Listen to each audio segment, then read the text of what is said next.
Bom, pessoal, boa noite, sejam bem-vindos ao Bioenergy Hub, que é o primeiro hub de inovação dedicado a energias renováveis. Eu sou o Marcos Eduardo de Oliveira, um dos idealizadores aqui do Bioenergy Hub. Hoje nós vamos falar sobre como otimizar a micrologística de colheita. Lembrando que esse é um evento realizado pelo Bioenergy Hub em parceria com a Agromiser, que é uma startup que utiliza geoprocessamento, matemática financeira e inteligência artificial para realizar o microplanejamento de colheita, definindo a melhor localização para a instalação dos pátios de transbordo. E hoje a gente vai receber o João Bironçu, que é mestre em Engenharia de Sistemas Logísticos pela Escola Politécnica da USP, tecnólogo em processamento de dados pela FATEC, atuou por 9 anos no Centro de Tecnologia da Copersucar, desenvolvendo e implementando projetos para sistemas de controle de frota e de mão de obra, operadores para sistemas de avaliação de equipamentos e sistemas de dimensionamento de frota. E desde 98 ele atua como consultor em logística, com forte atuação no CCP.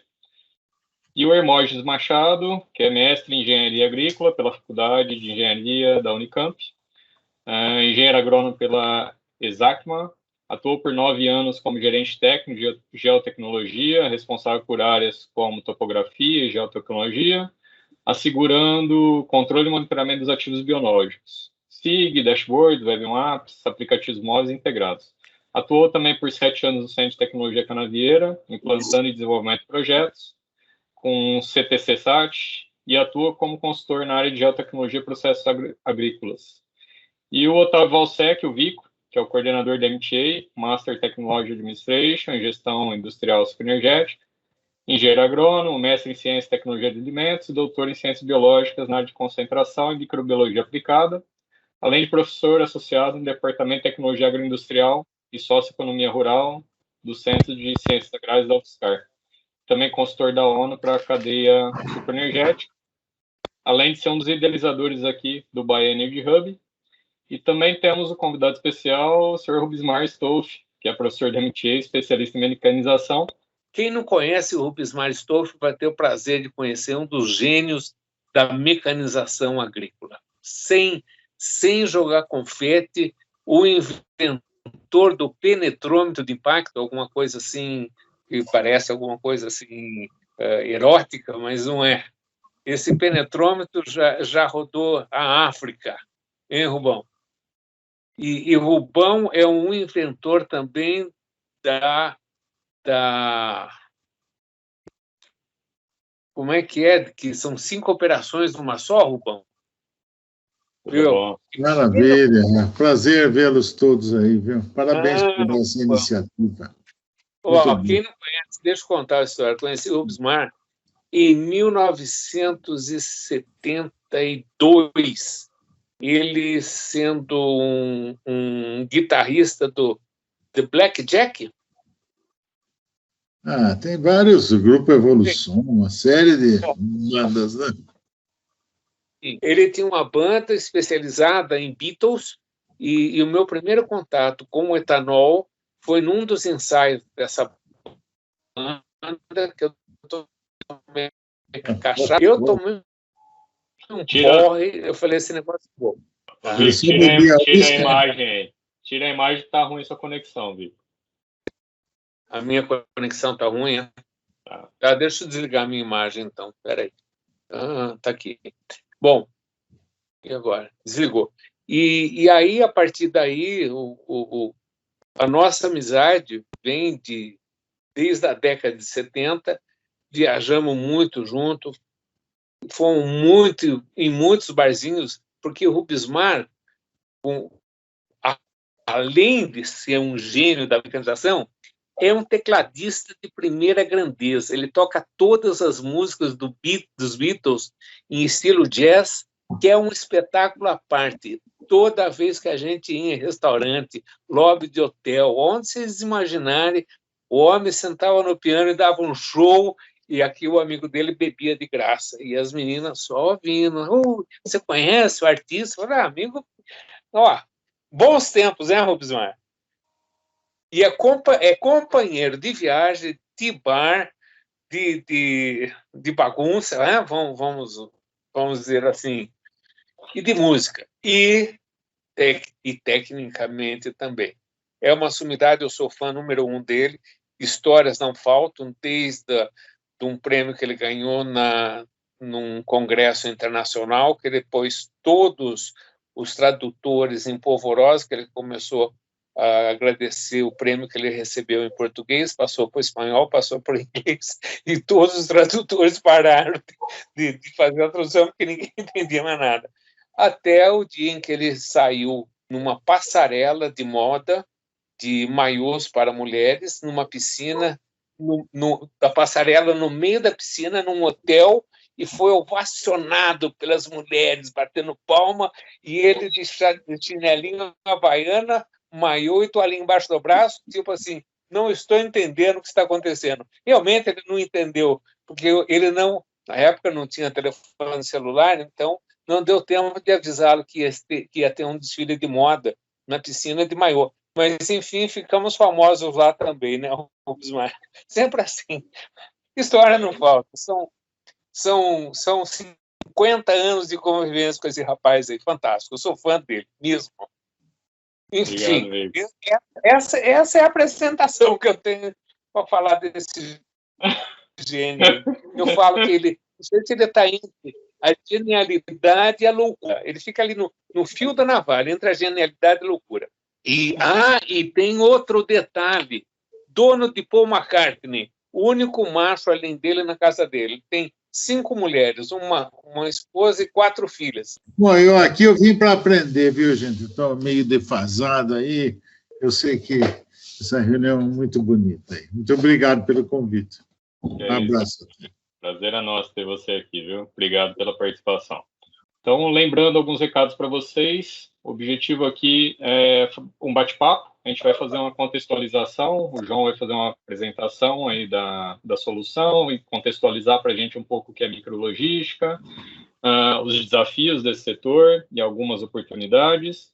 Mas fiquem à vontade para interromper, levantar a mão, colocar no chat, fazer considerações e tirar dúvidas durante o bate-papo, porque o objetivo aqui é que vocês possam realmente trocar informações, tá? Tirar dúvidas aí do dia a dia, do operacional, de como funciona o setor, que vocês têm tanta experiência aí, os participantes, e abusar do conhecimento desses especialistas que estão aqui, que vão poder ajudar vocês a esclarecer algumas dúvidas e também tirar mais informações aí sobre a micrologística.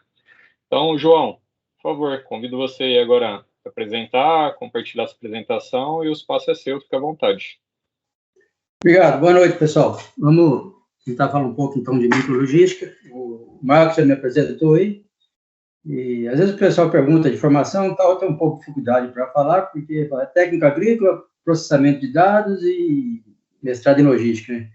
Mas tem um ponto, tem uma linha que costura tudo isso, que é a matemática. Desde sempre gostei de matemática, desde meu primeiro emprego lá, melhor nem falar, para não dedurar a idade, mas foi com matemática, era inventário florestal. Então, gosto bastante. Sei um pouquinho de matemática, precisarei saber bem mais, mas isso está na minha veia. Gosto de pesquisa também, essa passagem pelo CTC foi muito boa, um bom tempo lá na área de mecanização, e depois, continuando fora também, continuei na Cana. Bom, vou compartilhar a apresentação aqui, e a gente bate um papo sobre, então, essa questão de micrologística. Vamos ver o que é isso, né?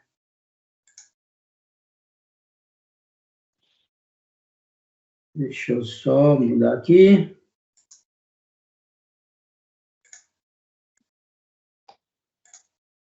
Aí, João, perfeito. Na tela? Bom, como o Marcos já falou, nós estamos no mercado há algum tempo aí, e a Agromais foi fundada agora em 2021. Esse projeto vem sendo gestado há algum tempo e a gente resolveu colocar ele na estrada, né? E a ideia é essa, usar geoprocessamento, matemática financeira, inteligência artificial para realizar o microplanejamento da colheita, né? E o objetivo aqui é definir o melhor local para instalar os pátios de transbordo. Bom, tem uma conceituação de logística aí do Conselho de Profissionais da Cadeia de Suprimentos, né? Assim, de maneira resumida, trata do fluxo de mercadorias, desde o ponto de origem até o ponto de consumo. Então, eu costumo dizer que tudo que envolve movimentação e armazenagem cabe dentro da logística. E no caso da cana, que no nosso caso específico, estamos falando da matéria-prima nossa, a cana-de-açúcar, né?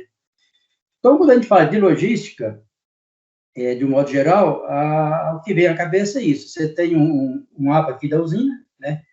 E alocação de frentes de corte, como é que você distribui as máquinas para plantio, para tratos culturais, para colheita, enfim. Então, isso é a logística, a maneira padrão como a gente costuma tratar, né?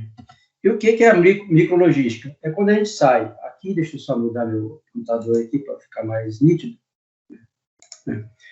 Quando a gente sai daquele mundo geográfico, aquele espaço geométrico lá, geográfico amplo, e vem lá para dentro do talhão, para o bloco de plantio, então aí que nós estamos tratando da micrologística, que talvez seja ali o menor fragmento dentro da cultura da cana, que seria a linha de plantio, né?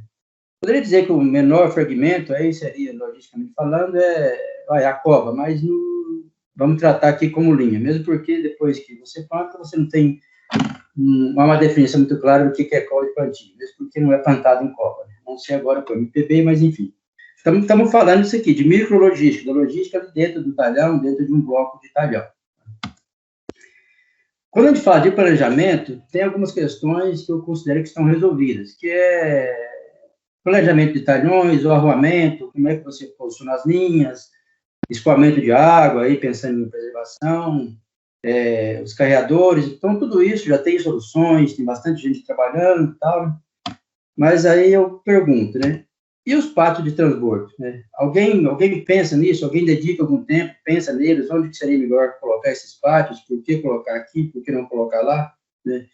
Então, sentindo falta dessa abordagem, aí foi bom, vamos desenvolver alguma coisa que nos ajude a melhorar essa questão de pátio de transbordo, que é tão importante na agricultura da cana, né? Porque, afinal de contas, é o que liga a colhedora com o transporte que vai levar isso para a usina. Então, é um elo importante aí da cadeia, né?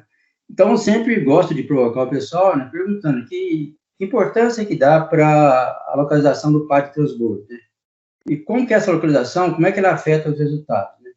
E qual que é a prioridade? É o caminhão? Eu estou falando aqui do caminhão, não o caminhão transbordo, estou falando do caminhão rodoviário, que vai levar a cana para a usina, né? Então, você prioriza o caminhão ou prioriza o conjunto de transbordo, né? E, enfim, é possível reduzir o deslocamento do transbordo? Atualmente, o que a gente vê é como é que é tratada essa questão de pátio de transbordo. É muito no empirismo, uma tentativa e erro. Bom, vamos colocar o pátio aqui e vamos ver se funciona bem. Funcionou bem, aquele pátio vai ficar ali ad eterno.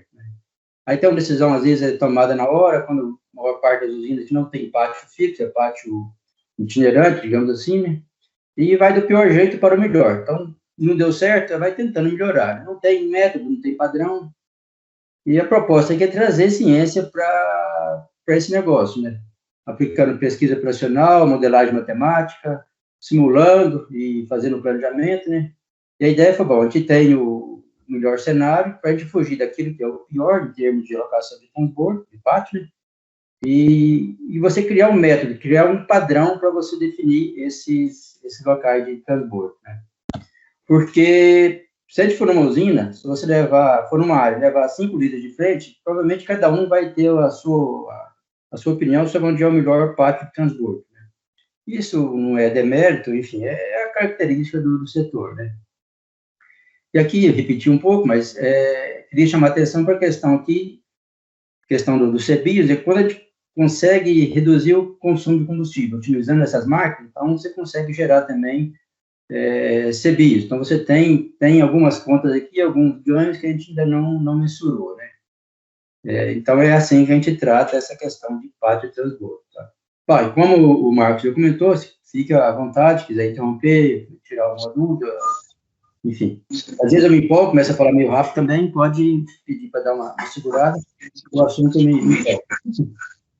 Jobs, quer falar, Jobs? Até agora não. Ah, beleza. Tá bom. Vai lá, João.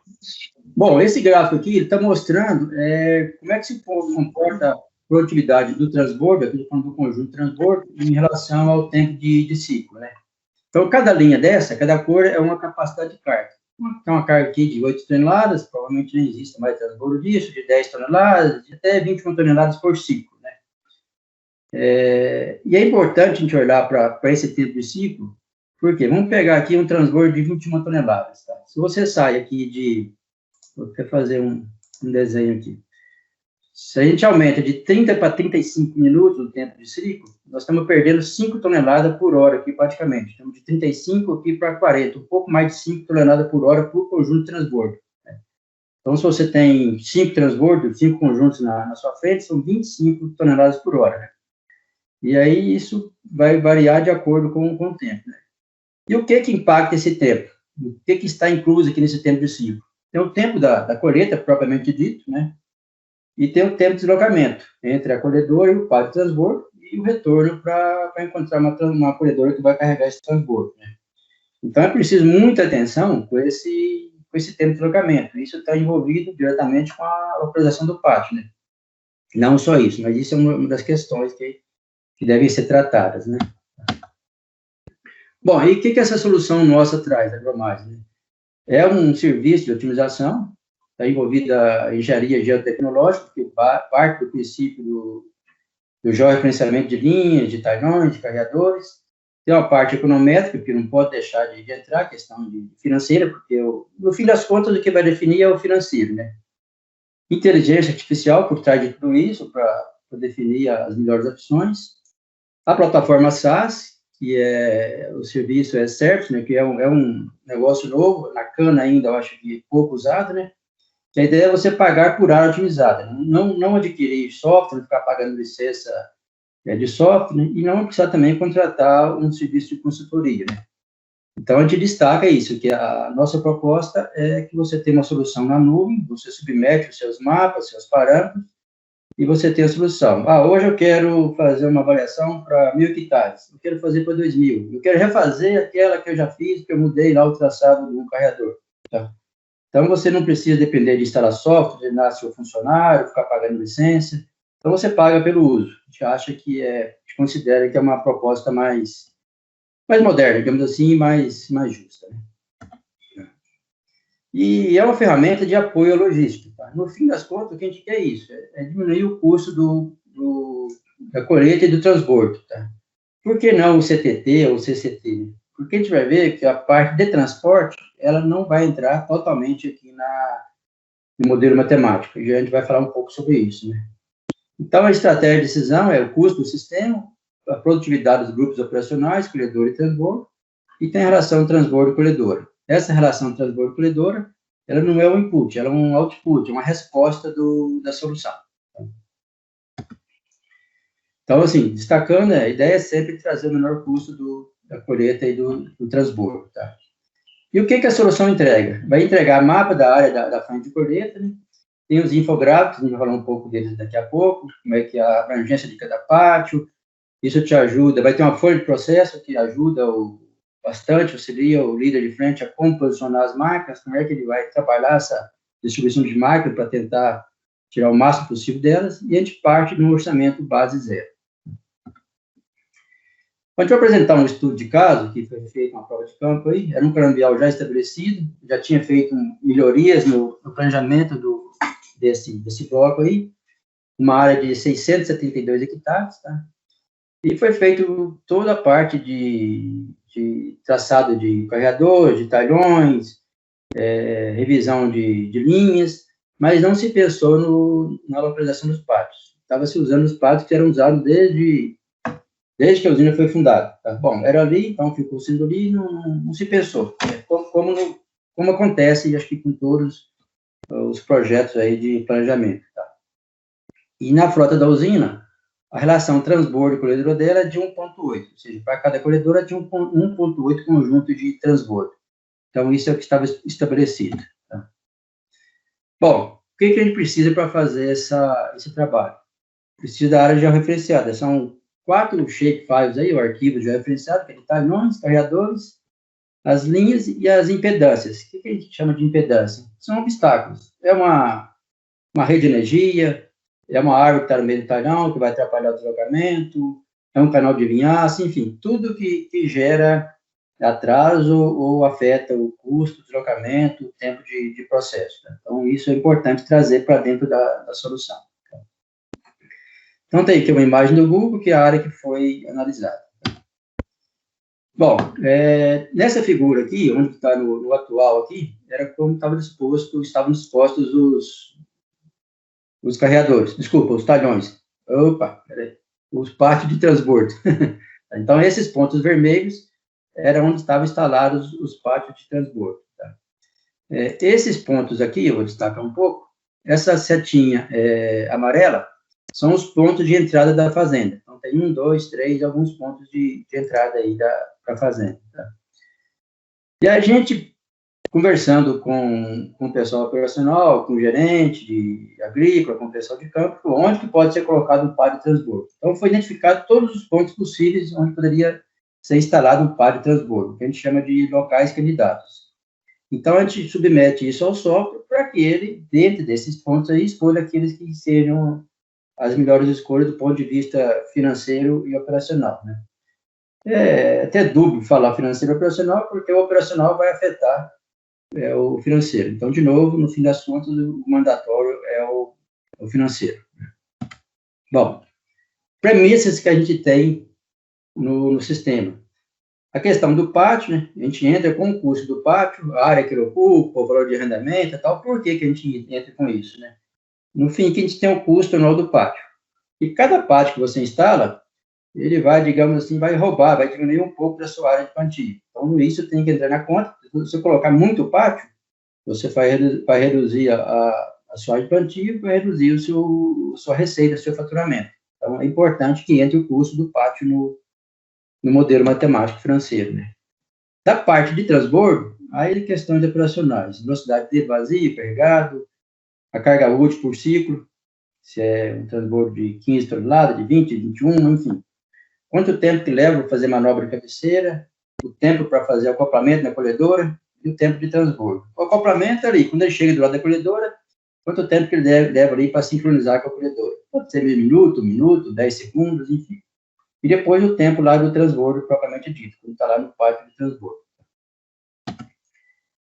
No transporte, a gente considera só o transporte até a porteira da fazenda. Tá? Por que isso? Porque da porteira para frente, não importa onde está o pátio de transbordo, o custo vai ser o mesmo, né? Então, por isso que é importante identificar onde estão os pontos de entrada da fazenda, que você tem uma distância de deslocamento entre o pátio de transbordo e essa saída. Então, essa distância, ela é monetizada, ela é calculada lá dentro do modelo. Então, tem um custo aí de reais de tonelada por quilômetro transportado. Aqui nós estamos falando do caminhão. Então, esse é o ponto que entra o transporte. Para a colhedora e canavial, a gente considera o TCH. Você pode fazer isso para uma safra ou para fazer para todo o ciclo, tá? E leva em conta também a velocidade. Lembrando que todos esses parâmetros são inputs do próprio usuário, a usina que define, tá? Aqui a gente colocou uma curva que a gente tem aqui, de um trabalho que a gente já fez em alguma usina aí, como é que se comporta a velocidade da colhedora em razão da produtividade do canavial, né? E quando a gente fala de TSH, não necessariamente você vai aplicar isso aqui para a sua área toda. Você pode ter lá uma cana-soca de 92 toneladas de média, mas pode variar isso por talhão. Você pode ter um talhão que você informa que ele é de 98 e outro talhão de 85 no bloco. Então, vai tratar isso cada um com a sua característica. E a velocidade é a mesma coisa. Você pode chegar ali no limite do exagero, que eu digo, você pode, se quiser, definir a velocidade linha por linha. Não é o caso, né? Mas a gente vai definir a velocidade por talhão, ou, digamos que tem um talhão lá que uma parte dele teve um tombamento por problema de vendaval. Então, você isola aquela área e define para aquela área uma velocidade diferente da padrão para aquele talhão. Tá? Então, tudo isso é levado em conta no momento de decisão. E os custos de equipamento da colhedora e do conjunto do trator de transbordo, os custos fixos e operacionais. Porque isso tudo, cada hora da colhedora e cada hora do transbordo, consome um recurso financeiro. Né? Bom, aqui já estamos partindo aqui para algumas respostas que a solução nos dá. Então, o primeiro infográfico que tem aqui é a relação transbordo-colhedora. E é importante destacar o que está aqui em vermelho aqui. Os triângulos vermelhos são os pátios que a usina estava usando naquele tempo, naquela época. Tá? E o que está em cor vermelha é aquilo que está demandando mais do que 2,21 transbordo por colhedora. Então, lembrando que a usina tem uma relação de 1,8 transbordo por colhedora, então o que está nesse mapa aqui em amarelo e em vermelho é uma área que a gente considera uma área crítica. Tá? Então, nesse caso, aí, 65% da área estava demandando mais transbordo do que tinha na usina, a relação transbordo-colhedora. Tá? Então, como que isso ajuda o líder de frente, o gerente? É na hora dele dimensionar essa frente. Se ele tiver uma frente que está com relação transbordo-colhedora menor, eventualmente ele pode trocar um conjunto, 2 conjuntos para essa frente, para minimizar esse impacto, né? Porque aqui, invariavelmente, ele vai ter colhedora parada aguardando transbordo. Tá? Bom, feito isso, considerando os pátios atuais, a gente chegou nesse mapa aqui de necessidade de transbordo. A gente fez uma primeira rodada com o simulador, com a ferramenta, para definir onde seriam os pátios. Tá? Então, mudou um pouquinho aqui o cenário. Notem aqui que tem, por exemplo, tem um pátio de transbordo que está aqui já não aparece mais, tá? Mas aqui nessa linha tinha um pátio só, nessa linha aqui, desse carregador, aqui já apareceram 3, né? E com isso, a gente conseguiu mudar um pouquinho aqui a relação de transbordo-colhedor. A gente reduziu aqui de 65% da área, reduziu para 59,6%. Reduzimos aqui 5 pontos percentuais, né? Então, isso faz diferença em que momento? Lá na hora de você distribuir suas máquinas. Se você bobear e colocar todas as máquinas numa área muito crítica, né? Digamos que o líder de frente, ele coloca as máquinas dele aqui nessa faixa e nessa aqui. Então, ele está numa área muito crítica. Então, nesse momento, a colhedora vai ficar ociosa. E corre o risco dessa frente entregar menos cana do que estava previsto. Então, a ideia é que esse infográfico aqui o líder de frente tem acesso a ele, vai ficar com ele lá, assim como já tem os mapas de campo, os cadernos de campo, tem mais uma ferramenta para auxiliá-lo a distribuir essas máquinas no campo. E também, depois a gente vai ver aqui como é que ele aborda a questão de para onde vai essa cana. Bom, não satisfeito com isso, a gente falou, vamos analisar aqui e ver onde mais tem oportunidade. Então, a gente fez mais uma rodada, tá? E aqui a gente diminuiu, vamos observar aqui que desse mapa para esse, já diminuiu um pouco aqui dessa coloração verde, vermelha e laranja, principalmente aqui nesse bloco. Tá? Aqui estava muito laranja, uma área crítica, diminuiu. O que a gente fez? Conversando também com o pessoal de usina, falou, bom, daria para projetar um carregador aqui nesse ponto? Esse aqui que a gente projetou, tá? Ele não existia na configuração original. A gente configurou esse e configurou mais um carregador também aqui. Para quê? Para tentar diminuir o deslocamento aqui desse talhão. Tá? Com isso, o que a gente conseguiu fazer? Né? Mudou um pouquinho a configuração de pátio, então vejam que é muito sensível a questão do deslocamento do trator. Né? Então, aqui já apareceu um outro pátio aqui que tinha 3, deslocou um para cá, tá? Então teve alguma mudança, e esse pátio aqui, ele deslocou um pouquinho para cima. Tá? Então, essa questão de deslocamento, tempo de processo do transbordo, afeta muito o rendimento. Ô, João, oi. Só antes de você falar dos resultados, uma dúvida aqui. Essa simulação, né, você pode fazer no software sem precisar realmente ter ela no mapa, né? Você poderia simular, inclusive, outros cenários aí, né? Criar um talhão ali no vermelho e etc. Para fazer análise. Sim. Boa pergunta, Marcos. Poderia. Aqui, como nós estamos num ambiente virtual, um ambiente computacional, então você pode mudar o traçado desses talhões, criar novos carregadores. Você poderia, por exemplo, pensar em fazer um acesso aqui, por exemplo. Digamos que aqui permitisse fazer um acesso. Tá? Você poderia fazer um acesso aqui e ver como é que isso impacta na sua distribuição. Poderia dividir esse talhão aqui ao meio. Tá? Então, tudo isso é possível e facilmente reconfigurável para você rodar essa simulação. Então, como é um ambiente computacional, isso fica fácil de fazer. Né? E quando a gente fez essa inclusão aqui desses 2 carregadores, então, obviamente, reduziu também aqui a área de cana. Então, isso entrou também na conta na redução de receita aqui, que seria a perda aqui de receita com a inclusão desses 2 carregadores. Bom, mas incluindo esses dois criadores, a gente conseguiu melhorar um pouco aqui a área crítica. Reduziu de 65% para 57% a área crítica, ou seja, a gente diminuiu aqui 8 pontos percentuais, né? Aquela área que está demandando muito trator. Então, isso com certeza melhora o desempenho das colhedoras, que elas vão ficar menos tempo paradas, e você consegue ofertar um pouco mais de cana para a usina com as mesmas máquinas. Então, essa é a ideia da solução, né? Você conseguir extrair mais produtividade dos seus equipamentos. Tá? Em relação à capacidade operacional da colhedora, tem aqui os dois cenários, tá? Tem o cenário, esse aqui é o cenário atual, e aqui é o cenário proposto, tá? Que eu acabei colocando mesmos partes aqui, mas os dois desenhos aqui eles estão mostrando o cenário atual e proposto. Notem que não muda praticamente nada aqui na capacidade de campo da colhedora. Por quê? Porque a colhedora ela não é afetada pela posição do pátio. Porque ela vai andar na linha, ela não tem que se deslocar até um pátio, né? Então, ela não é afetada, né, por essa locação do pátio. Então, por isso que a gente destaca esse ponto aqui. Mas é um infográfico que ajuda também o líder de campo a posicionar suas máquinas, né? Então, ele deve evitar lá, colocar muita máquina, por exemplo, aqui nessa área, que é uma área mais crítica, está aqui com 54, 70 toneladas por hora. Então, ele deve cuidar, distribuir um pouco de máquina aqui e máquina para um outro ponto. Se ele tiver máquina aqui nessa faixa, que é uma faixa crítica, na faixa de 38 a 54 toneladas por hora, então, não colocar 2, 3 máquinas aqui. Coloca uma máquina aqui e coloca uma máquina na outra faixa para poder equilibrar a produção. Então, esse é um segundo infográfico. Tá? E aqui a gente chega até no detalhe, dentro do detalhão, a gente vê linha por linha como é que é a produtividade da colhedora lá no detalhe. Você consegue ver linha por linha como é que a colhedora vai se comportar.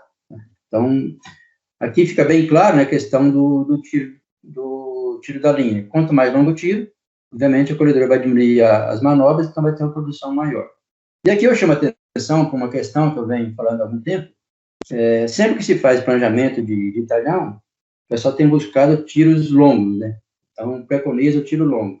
Eu costumo dizer que para a colhedora, o ideal seria uma linha infinita no horizonte da safra. Uma linha que começasse no dia 2 de abril, fosse até 30 de novembro, a colhedora quer a mesma linha. Por quê? Não teria manobra, então seria o melhor dos mundos para a colhedora. Lógico que isso é impossível. Mas o pessoal... Oi? O Marcos. Oi. Boa noite, Marcos. Em relação do custo-benefício da colhedora na parte da colheita, tem alguma diferença entre custo entre a colhedora tendo GPS e ela não tendo? Vai lá, João. É diferença de custo ou de produtividade? Eu não entendi. Desculpa. Isso, custo de produtividade. Assim, com GPS e ela sem um GPS, tem alguma diferença? Eu não tenho um número aqui exatamente para mostrar, mas eu entendo que sim, acredito que sim. E por quê? Porque vai ser uma preocupação a menos para o operador, né, que é manter a colhedora na linha. Tá? Então, você já tem essa facilidade. Então, com isso, você consegue manter uma velocidade mais padrão da colhedora. Né? Então, eu acredito que tem, assim, o benefício. Eu não sei te dizer exatamente o quanto agora. Né? Talvez, depois, até o Douglas, que está nos assistindo aí, que é um canossauro aí, talvez ele tenha essa informação melhor do que eu, mas, com certeza, te traz melhoria, sim. João, só vou comentar assim, que desse trabalho a gente sabe que muitas coisas interferem. O GPS é uma das ferramentas importantes aí para principalmente qualidade da matéria-prima como ela contribui na colheitabilidade. No caso do cenário que a gente está usando, a gente sabe que é uma ferramenta, mas além dessa, a solução que a gente gera, ela vai contribuir também para isso. Então, o custo esse custo vai ser ajustado para aquele cliente conforme você tem essa estrutura. Então, você vai ter esse custo base, exatamente, o João vai explicar com mais detalhes. Agora, o conceito da utilização é a mesma de você usar um GPS numa colhedora, que é fundamental hoje para buscar esses rendimentos, esse aumento de performance. Então, a nossa solução é mais um atributo aí que você pode usar complementando como o GPS. Quer dizer, você vai ter a melhor forma de posicionar e utilizar. E o GPS dentro de uma colhedora, tanto independente do modelo, a gente sabe que vem sendo, na verdade, quase que uma necessidade, e a maior parte das empresas vem investindo, contribuindo com esse trabalho. Ele facilita muito o trabalho nosso de projetar essas linhas. Então, dentro desse projeto, que a gente quer trazer essas variáveis para melhor relação custo, o GPS é fundamental também, né?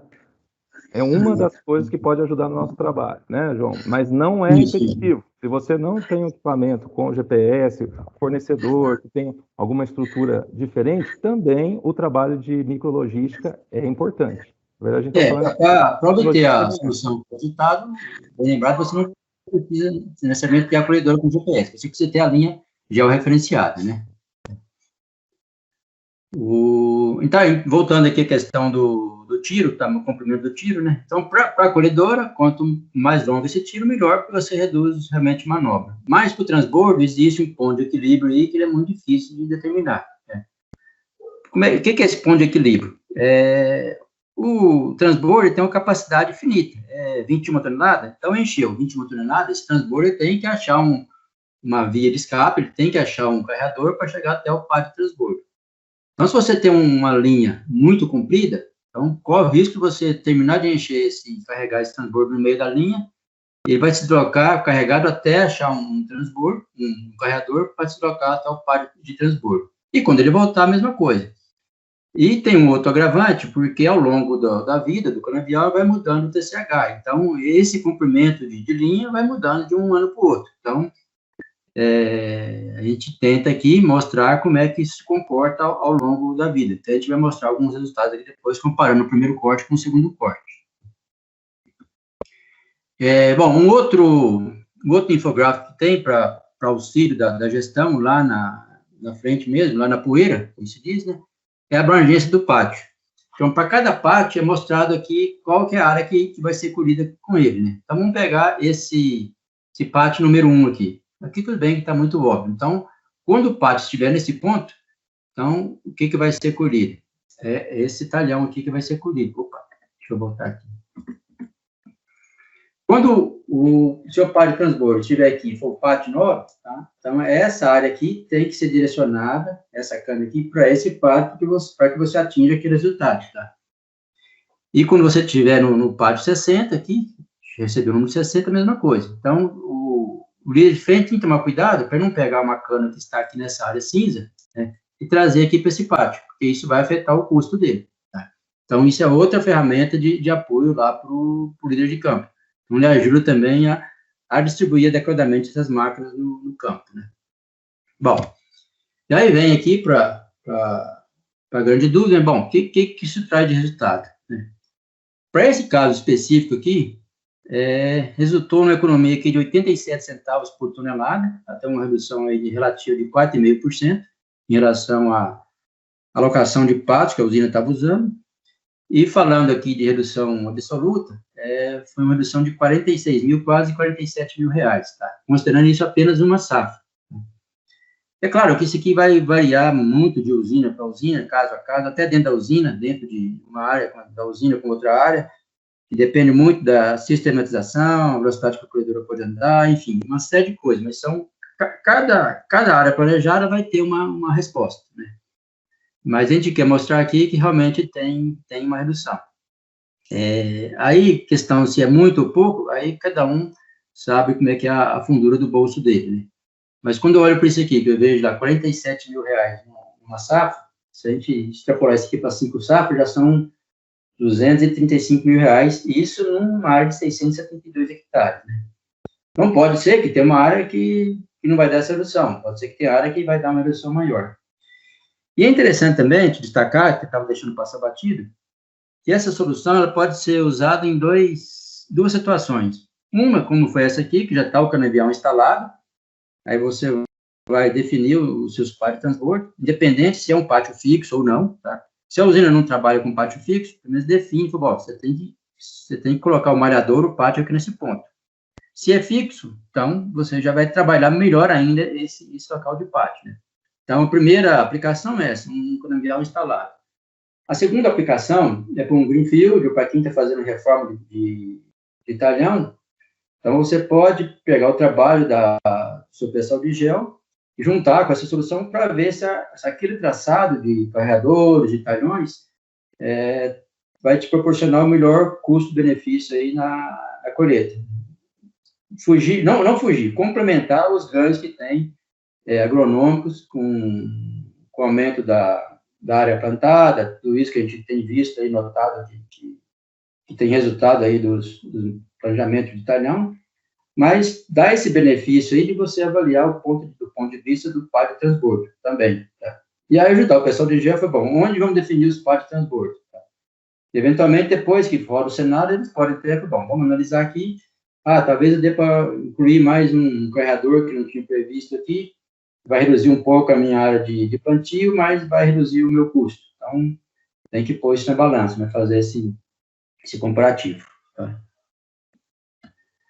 Bom, os resultados financeiros, que a gente já falou, né? O maior custo do CT, né? Da colheita e transbordo, tentar fazer o maior aproveitamento possível da colhedora, tentar reduzir, minimizar o deslocamento do transbordo, né? E maior estabilidade na entrega de cana. Como é que consegue isso? Quando você consegue equilibrar ali a relação transbordo e colhedora para mais próximo possível daquilo que você tem disponível, né? E a gente vai partir sempre do custo e do orçamento base zero, né? E, de novo, você reforçando, né? Então, você tem um mapa com a utilização dos pátios, mapa de caminhamento da colheita, alternativa de malha viária e aumento de geração de CBIOS. Tá? Bom, era isso, pessoal, que eu queria mostrar para vocês. O que a gente tem, a nossa proposta. Deixa eu tirar minha tela aqui. Vou voltar aqui para... Legal, João. Bom, não sei se foi muito claro, se eu me empolguei muito, falei muito rápido. Fica aberto aí a perguntas, dúvidas, enfim, críticas, que é bom também, sempre bem-vindas. Foi ótimo, João. Pessoal, fique à vontade de levantar a mão, abrir o microfone para falar. Só uma questão aqui, João, e até trazer o emojis aí para a conversa, né? O João disse que dá alguns shapefiles, né, referenciado e tal, e uma área lá que não tem, né, emojis, essas linhas georreferenciadas, que não tenha isso definido. Como que funciona? Isso é possível a gente jogar isso dentro da solução? Sim, Marcos. A gente pode adequar a necessidade da solução, de rodar, a adequação de cada cliente. Então, se eu tenho uma linha lá, existem várias formas de obter ela. Se eu suquei, se eu preparei um projeto e tem um esboço dela, quando eu preparei o plantio, a gente consegue orientar usando tanto imagem de satélite, histórico desses dados, às vezes parte dos dados de plantio que não estão preparados para a colheita, né, que muitos plantam com um piloto automático. Então, esse acervo daquilo que existe, ou consulta mesmo, a gente consegue estimar essas linhas para colocar a situação atual, né, e da sucação. Esse seria um ponto. E a forma de fazer isso, trabalhando com esse histórico, 9 anos como gerente dessa área, eu vi que é um desafio para todos. Então, não é vergonha nenhuma dizer que essas linhas não são tão simples você ter para toda a área de cana. Só que a estratégia que a gente tem de mostrar ganhos e o que a gente priorizar nessas áreas e inserindo elas na solução, gerando resultados, você vai ver que é possível obter essas linhas, mesmo depois da estrutura já instalada, né? E usar elas no modelo para captar essas variáveis tão importantes aí para a gente encontrar o menor custo de colheita. Então, é possível sim. Parte do trabalho é essa orientação dos clientes para se adequar e passar todo o procedimento da base de dados necessária para gerar os resultados. Legal. O Jader, por favor, Jader, fica à vontade. Quiser abrir o microfone. Boa noite a todos. Deixa eu fazer uma pergunta, talvez eu tenha perdido aí parte do início da reunião. A variável capacidade de armazenamento do transbordo, a cubagem dele, e também o TCH da cana. Quando a gente fala em TCH, isso pode variar de um ano para o outro, a saída do transbordo, a localização de saída dele. Isso dá para a gente fazer um cenário de primeiro, segundo, terceiro, quarto, quinto e sexto corte e achar o ponto de equilíbrio ideal, ou a gente é melhor trabalhar sem o pátio fixo e mudando esse pátio ao longo do envelhecimento do canavial, hein? Ótima pergunta, Jorge. Sim, a resposta é que dá para fazer de algumas maneiras aí, tá? Bom, a ferramenta, a nossa instituição já está preparada para você rodar os cenários aí, você define quantos cortes vai ter seu canavial, 3, 4, 5, enfim, quantos cortes você quiser, e você pode informar tanto o TCH para cada um desses cortes, quanto a velocidade de colhedor, até mesmo de transbordo, tá? O que a gente faz nesse caso? Se você não estiver rodando só para um cenário, a gente pode rodar. Vamos dizer aqui, para exemplificar, um cenário de 5 cortes. Então, você roda para o primeiro corte, para o segundo, terceiro, quarto e quinto. Tá? Provavelmente, cada um deles vai dar uma indicação de locação de pátio de transbordo. Então, o que a gente faz? A gente sobrepõe as imagens desses 5 cortes. Aquilo que foi coincidente em relação à locação de pátio de transbordo, você pode transformar num pátio fixo. Aquilo que não for coincidente, aí a decisão pode ser da própria usina. Ou ela deixa pátio fixo, em algum ano não vai usar, ou trabalha aqui como pátio temporário. Então, é possível fazer assim. Ou ainda pode fazer uma terceira solução, que é encontrar a alocação de pátios que melhor atenda aos 5 cortes, pátios fixos que atendam aos 5 cortes de maneira geral. Então, é possível fazer assim, dessa forma. E bem colocado, realmente isso afeta bastante aí os resultados. Ô, João, como prática, aí a gente viu em alguns exemplos que rodando uma média só para uma safra, né, um cenário apenas, um TCH médio, deu um resultado de locação e custo, né? E considerando 5 cortes e as variações de velocidade e volume de cana, né, a gente viu que a escolha pelos pátios mudou o resultado e a gente viu uma melhoria no custo. Então, realmente é importante, e essa é a vantagem desse modelo computacional, que você, né, aí que você começa a ganhar escala na hora de trazer a experiência da equipe de campo, de quem trouxe um projeto de plantio, e testar se aquele nosso tiro, aquelas características que a gente busca ali na sucação e melhorar o rendimento operacional, se ela está amarrada com essa micrologística, né, João? Isso foi muito interessante. Na hora que você pondera um ciclo, é diferente o resultado do que uma média apenas de um ano, de uma safra. Legal. Ô, Jader, fica à vontade. Ok, se estiver perguntando demais, vocês cortam. Não, você está ajudando a gente. Quanto mais perguntar, melhor. Uma outra pergunta. Hoje a gente sabe que nós temos determinadas indisponibilidades mecânicas numa frente de colheita mecanizada, seja ela em tração ou seja ela na colhedora. Seria interessante eu trabalhar com o meu dimensionamento ou aplicar o fator indisponibilidade mecânica na relação máquina-transbordo para otimizar mais a minha estrutura? Qual que é a opinião de vocês em cima dos modelos matemáticos que vocês já geraram?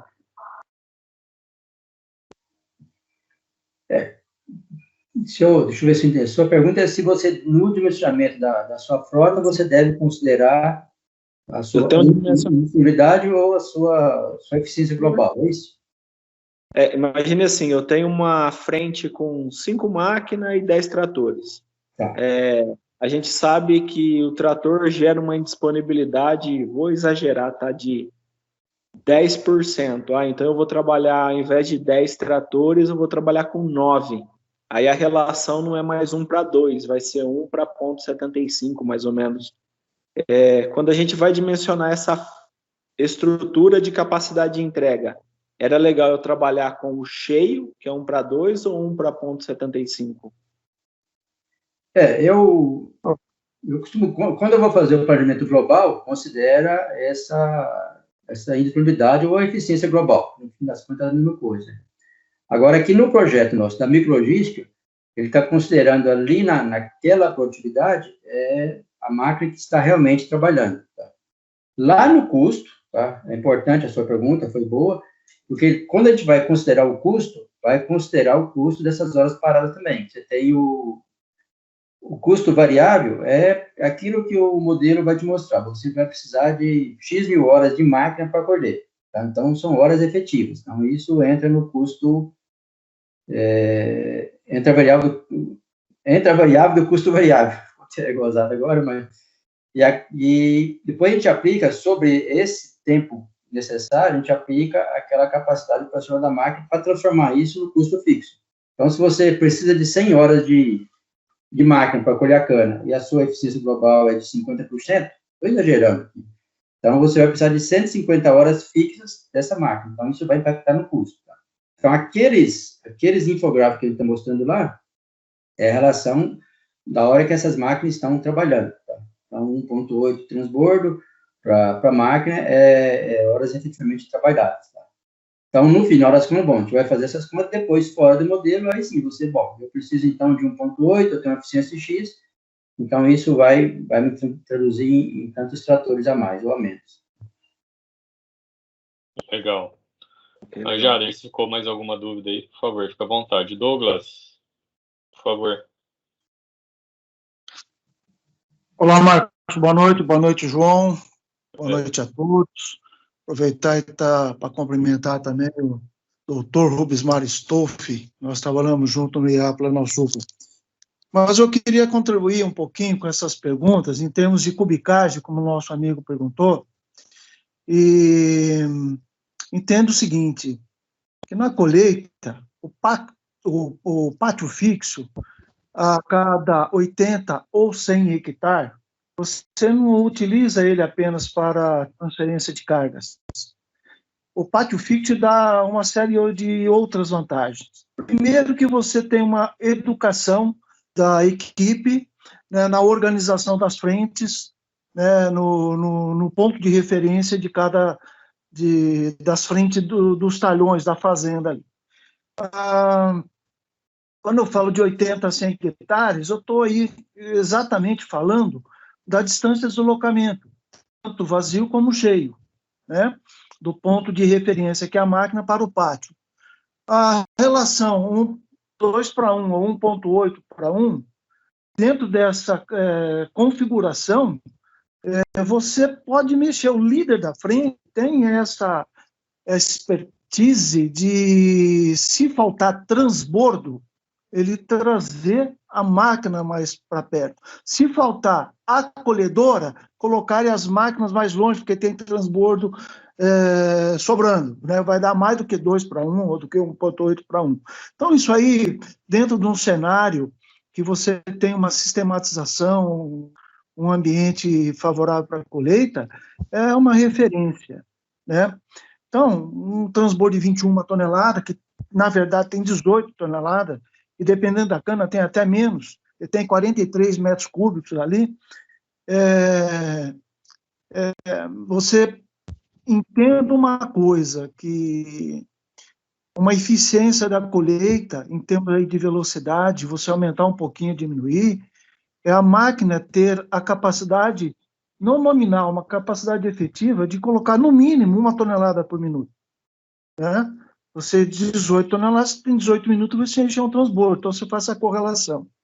E, João, só aproveitar a questão do GPS, que o nosso amigo aí perguntou, hoje existe um trabalho muito grande, muito intenso, há uma cobrança enorme de você não pisotear o vaso da cana, a choqueira. E as sapatas antes eram 18 polegadas, hoje são 16. Justamente, ele fica ali mais ou menos 150 milímetros da margem da linha da cana. Então, algumas colhedoras não têm o transbordo, não têm, perdão, o GPS, né? E você tem que ter essa habilidade. O GPS ajuda muito na abertura do meio, numa cana de grande produção, que muitas vezes a pessoa acaba se perdendo, principalmente no início das áreas. Isso contribui muito, né? Mas numa situação que você enxergue, né, que você tem um domínio, você tem uma visão, talvez ele não vou dizer que não é necessário, mas talvez não teria o descontrole na operação, seria isso. Acho que eu falei demais para o meu tamanho aqui, vamos lá. Não, falou bem, obrigado, Douglas. Sua contribuição sempre é importante. Você vai responder, João? Posso falar? Responde aí, João. Vai, responde aí. Vai lá. Deixa eu falar uma parte ali que o Douglas salvou a gente aí, né? A parte de GPS e Hermógenes, né, Douglas? Estou aqui também, CTC lá, e estamos juntos aí de novo, Douglas. E o importante que eu vi nesse trabalho, Douglas, você detalhou bem, a gente já conversou sobre isso, o setor busca sempre esse padrão para o pátio, para todas as questões que a gente sabe que, além da logística, vem de segurança, padronização de processo e, consequentemente, ganho de eficiência. O que eu vi de diferente nesse trabalho, conhecendo esse contexto, né, Douglas, que a gente já conversou anos atrás aí, acompanhando o setor e as dificuldades de implementar esse padrão de pátio, é que toda a sucação do canavial, dentro dessa área ideal aí de agrupar esse volume de cana para um pátio de transbordamento, a gente está analisando aqui nessa solução linha por linha de cana. Então, todas as combinações das linhas de cana, todas as variáveis da superfície do terreno entre esses, a gente está falando de 80 hectares, mas pega uma área de um bloco de colheita dividido com aqueles pontos de transbordamento, a gente está trazendo para a decisão aquelas variáveis que um líder, um gestor, usa todo momento numa frente de colheita. Você está trazendo para uma estratégia de plano, como a gente faz com o manejo da cana, com planejamento agrícola.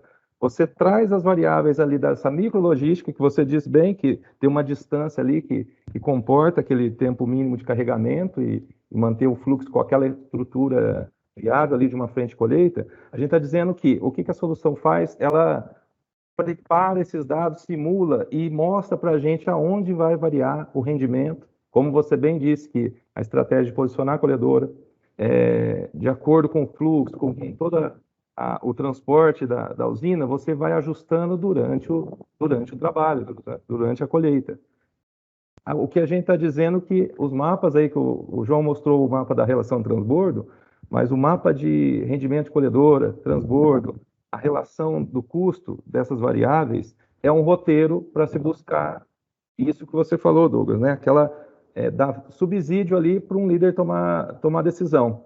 E o que eu vi de diferente do que a gente já vem fazendo, que eu vi nos últimos anos, participando da Biosev, lá de todo esse processo de padronização? Você tem um roteiro ali com as principais variáveis para dar subsídio de um líder tomar decisão, ele se planejar melhor para atacar. Aquilo que a gente faz naturalmente, uma frente de colheita, buscar eficiente, aquela frente torna-se mais... Tem números bons de treinamento, de expertise, as equipes estão mais engajadas, conhecem melhor a área. A gente está dizendo que essas variáveis da micrologística que o João está mostrando para a gente, que detalhou bem, ela ajuda a buscar esse resultado com mais facilidade.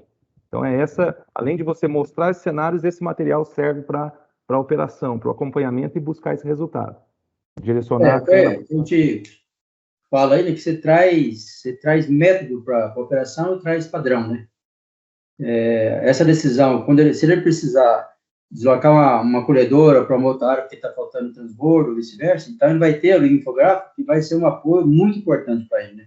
E não vai ficar muito subjetivo, eu acho que se eu mandar lá para a ponta do talhão 20, vai ser bom. Não, ele vai ter esse infográfico ali que vai ter uma orientação muito boa para ele. Por isso que eu falo, você pode ir no limite do detalhe, se quisesse fazer a produtividade, informar a produtividade linha por linha do talhão. A gente sabe que isso não é impossível, mas é desnecessário. O custo, o esforço para fazer isso em relação ao custo é desequilibrado, mas poderia chegar nisso, né? Mas você tem esses infográficos que vão ajudar muito o líder de campo, né? É questão é método e padrão, né? Todo mundo vai ter um método de como que ele vai distribuir essas máquinas, né? E vai ter um padrão para ele seguir na hora de tomar essa decisão. Legal. Douglas? Mais algum comentário? O pessoal aí pela apresentação, né? Eu tenho, assim, eu acho que todos os estudos são válidos e sempre bem-vindos, que todos aprendem, nós nunca sabemos tudo, né? As pessoas estão constantemente evoluindo, aprendendo, e eu sempre falo, aquilo que não deu certo, não quer dizer que deu errado, não deu certo, você corrige, né? Você tem a possibilidade de novamente mudar a situação, né? Eu sou, assim, o defensor do pátio fixo,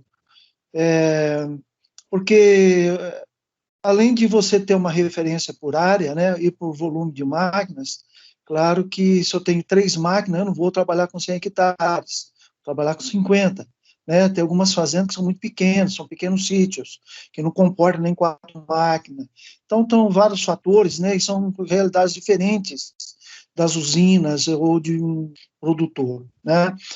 O pátio fixo possibilita não só a colheita, mas possibilita já a sucação, né, que é para o plantio, te possibilita, aí no caso, a colheita, possibilita os tratos culturais, te possibilita a segurança de você colocar a máquina, ou em época de chuva, no lugar concentrado, para não ficar em cima da lavoura, sapateando em cima, ou no momento de risco, de incêndio, você tem um lugar também de segurança, tá?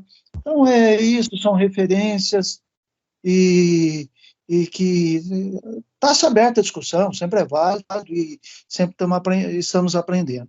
Então, é isso, João, o Hermógenes, o Marcos e todos, a contribuição minha aí, espero realmente ter contribuído, e estamos na discussão, estamos aprendendo. Parabéns, João, parabéns, pessoal. Legal, Douglas. E lembrando, né, Douglas, esse ponto que você está pondo, essa é uma decisão do cliente, não da ferramenta, tá? Se você quiser trabalhar com pátio fixo, como você falou aí muito bem, realmente, os benefícios do pátio fixo, essa é uma decisão do cliente, não da ferramenta, né?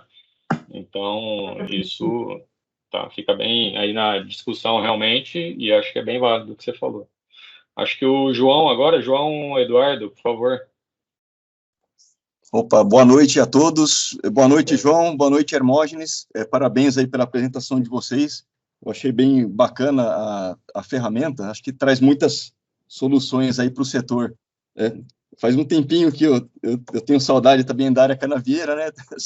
Sair um pouquinho, mas é sempre bom assistir as apresentações aqui do setor, porque a gente gosta, né? Afinal de contas, assim como o Hermógenes, né? Sou engenheiro agrícola também, né, Hermógenes? A gente sente saudade do setor. Ô, João, na verdade, a pergunta acho que é mais para você, que é a respeito do modelo mesmo.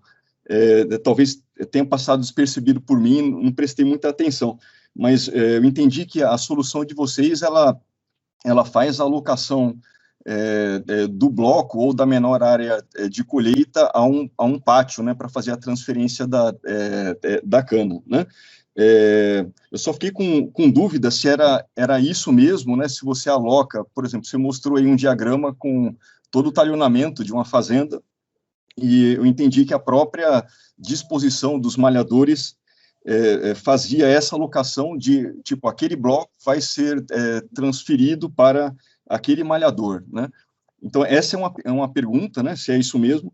E a outra é sobre a questão de sequenciamento, se o próprio modelo de vocês indica uma sequência a percorrer, né, de blocos a serem transferidos para os talhões, né? Então, haja vista que é uma operação dinâmica, tá? É só isso aí, João, tá? A pergunta é essa. Ok, obrigado, João. Muito boa a participação. Bom, a primeira pergunta em relação a como que é definido o bloco. Na verdade, o tamanho do bloco é uma resposta, porque o que vai definir o tamanho do bloco é o custo para você colher e transbordar aquela cana. E isso está ligado diretamente ao tiro, ao comprimento da linha e à sua malha de carreadores, né? Você pode ter como até o Douglas tocou no assunto aí, você pode ter um pátio que vai atender 80 hectares e outro pátio que vai atender a 100 hectares. Talvez aquele pátio que atende a 100 hectares, se você tivesse um traçado de frente de carreadores, ou um carreador a mais naquele ponto, ele cairia para, sei lá, 70 hectares. Tá? Então, o que vai definir, no fim das contas, é o custo para você movimentar aquela cana. Tá? Então, é isso que faz a resposta. E pode acontecer até de um talhão, ele ser dividido para dois dois pátios diferentes. Tá? Tudo isso em função do custo. Tá? A segunda pergunta... Repete, João? É de sequenciamento, João. Tá, desculpa. A gente não traz ali, propriamente dita, o sequenciamento.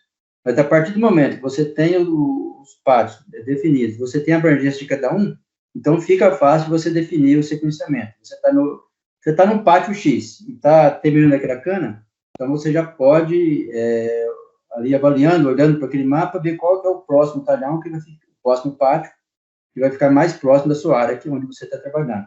Então, de forma indireta, ele te indica aí um sequenciamento, dado que você tenha que colher, obviamente, toda aquela área, né? Não, tá joia. João, só reforçando, em relação à primeira pergunta, a unidade de decisão acaba sendo a linha, é isso? Você tem um custo associado à linha à sucação, à linha de colheita. É mais ou menos isso, João. E a linha ela está mais distante ou menos distante do pátio, ela está mais comprida, menos comprida, tem mais ou menos cana. Como eu falei lá no comecinho, o menor fragmento que a gente vai tratar aqui realmente é a linha de plantio. Tá joia. João, obrigado, Hermógenes, parabéns aí pelo trabalho de vocês. A solução foi muito bonita. Valeu, João. Legal. Complementar alguma coisa, Hermógenes? Pessoal, se mais alguém quiser fazer pergunta, por favor, fique à vontade, a hora é agora. Completar o que o João comentou, a sequência, na verdade, o mapa que sai resultado de rendimento de colhedora, transbordo também, os outros mapas que servem de apoio operacional, você usa essa estratégia na hora que você vai entrar na área, tanto durante a colheita. Você posiciona as colhedoras a partir desse mapa, mostrando quais áreas você tem maior ou menor rendimento. Se a usina tem qualquer movimentação pela estratégia da logística mesmo da usina, do transporte, aquela frente tem uma necessidade, ela oscila, né, ou condição própria da frente, a gente viu que isso é comum acontecer, os mapas, os resultados da análise servem para o cara já ter um esboço da onde ele pode posicionar as máquinas dentro daquele bloco de colheita. Isso a gente vê na prática, né, acompanhando a operação, e essa métrica, essa metodologia, né, disponível ali é uma estratégia, uma facilidade de capacitação de equipe, a gente está dizendo que tudo isso aí são facilidades. A gente comentou do GPS na colhedora. Você imagina essas ferramentas de automação da máquina, né, busca de eficiência, quando você tem mudança na equipe, você vem incorporando novos profissionais numa equipe. Toda essa tecnologia, ela facilita a capacitação e não ter grandes gaps de rendimento entre as frentes, entre as equipes, quando você tem mudanças na estrutura da colheita. Então, a gente vê muito isso. Eu era responsável por essa parte de treinamento na Biosev e vi o quanto que era importante uma estrutura de capacitação com métodos padronizados, simples, e uma linguagem adequada para que os novos profissionais assumissem aquela posição numa colhedora, num transbordo, e seguissem aquele padrão de procedimento. Tanto para isso, para segurança, mas a gente vê que essa micrologística ela tinha carência disso, dessas informações, e vem bem de contra a isso. Legal. João Eduardo, não sei se você levantou a mão novamente. Não, desculpa, eu vou abaixar aqui, perdão. Beleza. O Bismarck, por favor, fique à vontade.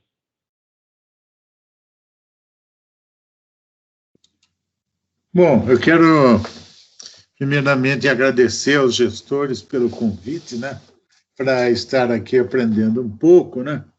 Quero cumprimentar o colega Douglas, né, o eterno vereador de Araras, né. Ele foi uma atuação política muito forte aqui em Araras, né, ao vivo com a todos aí, né. Então, eu vou fazer, assim, uma pergunta mais para aumentar meus conhecimentos, né. Vocês deram um exemplo, né, de um pátio para atender cerca de 650 hectares, né? Esse foi o exemplo, né?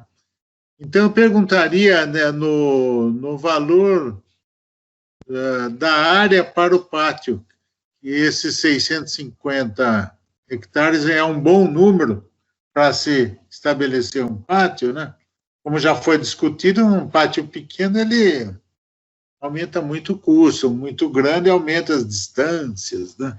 Então, essa é a pergunta que eu gostaria de fazer, né? Legal, bom, obrigado, Bismar. Bom, obrigado, professor. Nessa área aí, foram alocados, se não me engano, acho que foram 11 pátios para atender essa área aí. Então, se a gente fizer uma média burra, vai dar 65. Tem 11, desculpa. Oi? Ela não é um pátio só para 650 hectares. Não. Aí foram, se não me engano, foram 11 pátios. 11 pátios. Tá. Então, tem pátio que vai atender 100 hectares. Então, assim, quanto maior a área, mais facilidade vai ter para você tirar benefício, resultado dessa locação de pátio, né? Como o Douglas comentou, tem áreas que são muito pequenas. Você tem área de usina, às vezes, que você tem 10 hectares, é um sítio. Então, ali você não tem muito o que fazer. Você vai colocar um pátio só e, ainda assim, você pode definir qual que é a melhor estratégia, a melhor localização dele, né? Mas, quando você tem, quanto maior a sua área, aqueles pátios que são marginais, vamos pegar aquele exemplo ali de 672 hectares. Tem pátios ali que estão na bordadura da área. Então, obviamente, se você tem um bloco maior e tem uma cana do lado, vai se beneficiar daquele pátio que está na bordadura. Então, isso vai ganhando escala e vai reduzindo, consequentemente, esse custo, né? Tá. E a ideia dentro do pátio, é minimizar a distância que os transbordos fazem, né? No fim das contas, a gente tenta sempre fazer isso, porque o trator deslocando não é um tempo perdido, que faz parte da função dele transportar a cana, né? Mas quanto mais esse trator deslocar, mais trator você vai precisar para atender a colhedora. Porque enquanto ele está transportando, ou em direção ao pátio carregado, ou voltando para a colhedora, então ele não está lá atendendo a colhedora. Então, ele tem uma distância de equilíbrio ali para você atingir esse custo ideal aí. Por exemplo, eu tenho um pátio lá para 80 hectares. O programa acha o ponto no qual minimiza a distância dos transbordos nesses 80 hectares, mais ou menos. Isso aí.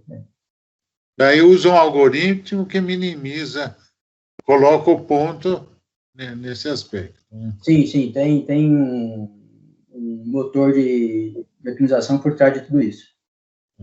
Interessante, viu? Parabéns pelo trabalho. Viu? Essa é a questão que eu estava tentando ver se eu tinha entendido, né? Tá. Obrigado. Parabéns. Legal.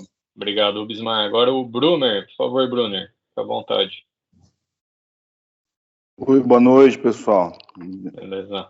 Queria dar parabéns aí por Hermógenes, por João. Tive o privilégio de trabalhar com o Hermógenes por 9 anos aqui na Biosev, né? E arrisco dizer que é a pessoa que mais entende de geotecnologia no Brasil. E eu tenho algumas perguntas, né? Na verdade, tem 2 perguntas para fazer. A gente adotou aqui na Biosev o sistema de colheita de alta performance, né? E a gente tem usado alguns pátios auxiliares, que eu particularmente sou contra também, questão de disciplina, como o Douglas citou, né? A gente veio com um trabalho de fazer pátios definidos, e aí optou por fazer pátios auxiliares justamente para ganhar esse tempo de deslocamento do transbordo da colhedora até o caminhão. E aí minha primeira pergunta, né? Esse sistema onde a gente não passa 2 vezes, né, no mesmo local com transbordo, se isso interfere no modelo, né? Como que o modelo considera isso? Porque eventualmente a gente transborda com meia carga, né? E o outro eu entendo que o maior ganho desse trabalho é nas áreas de reforma, né? No planejamento da base de plantio. e a gente precisa do carreador, certo? Para o modelo trabalhar. Ou a gente conseguiria, por exemplo, ter as linhas de sulcação com base numa altimetria e ele definir os locais de pátio e depois a gente construir os carreadores mediante essa alocação de pátio. Bruner, obrigado aí pela pergunta. Combinou direitinho, né, rapaz? Exagerou um pouco, Bruner. O João complementa lá, João. Deixa o aluno começar aqui primeiro. Na parte de colheita, logística, né, Bruner? O que eu vi de diferencial, assim, ó, que chamou a atenção daquilo que a gente conhece, desses anos do setor, buscando ganho operacional, aumento de rendimento e vendo a importância dos projetos de plantio, de sistematização, que alavancaram bastante esse rendimento, né, junto com toda a capacitação de uma equipe operacional. A gente sabe dos ganhos que a gente vem evoluindo no setor.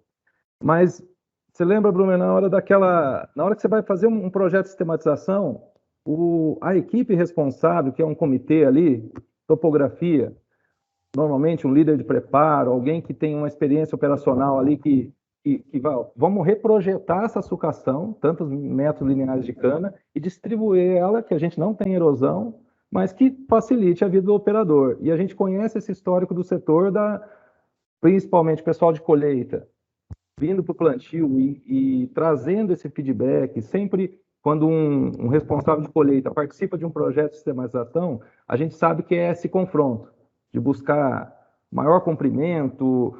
O cara está enxergando algumas variáveis ali, olhando para aquela fazenda e falando, eu consigo tirar mais do que eu estou tirando aqui no último corte. Eu consigo render mais nessa área. E aí, Bruno, vem aquela nosso tiro médio, relação de carreadores, né? Onde colocar os carreadores.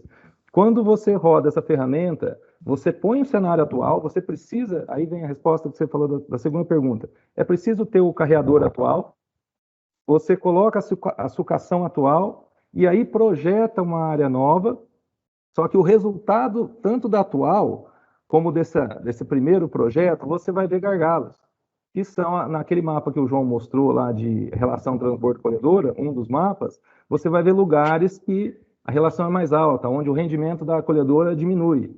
E ali, muitas vezes, a relação ali a distância do pátio, o formato da sucação e a falta de carreadores perpendiculares, né, que a gente diz aí, tanto carreadores, aqueles que a gente diz perpendiculares ali, e tanto numa rampa que você tem, quantos carreadores, seguindo o nível ali, eu precisaria ter do topo da minha área até chegar na drenagem? Aquela dúvida que a gente tinha, que precisa um feeling de um cara operacional, a gente está encontrando as variáveis para trazer para a mesa, para o cara de colheita, junto com essa equipe, decidir. Então, eu estou dizendo assim, se você fizer um projeto de sistematização, buscando as variáveis que a gente conhece aí, comprimento de linha, a gente fica com uma estratégia parcial, você tem metade do plano. E se você completar com esse simulador, colocando como que o transbordo, a relação desse tiro, o volume de cana para todo o ciclo, como ele se comporta, você traça um modelo de carreador 1.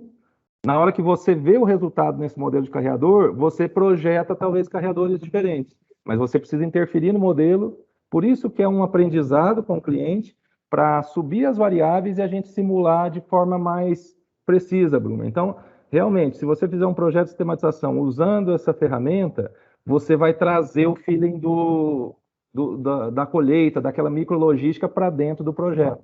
E o ganho, além do comprimento da linha, conservação do solo, você vai trazer benefício direto para transbordamento, para toda a micrologística de uma frente de colheita. Então, você tem razão, é as duas coisas, só que você precisa da intervenção a partir de uma base para você enxergar o resultado e ali sim reprojetar, como o João mostrou naquele talhão onde o tiro era um pouco mais comprido e foi projetado um carreador a mais. Mas a intervenção é nossa no sistema e ele recalcula.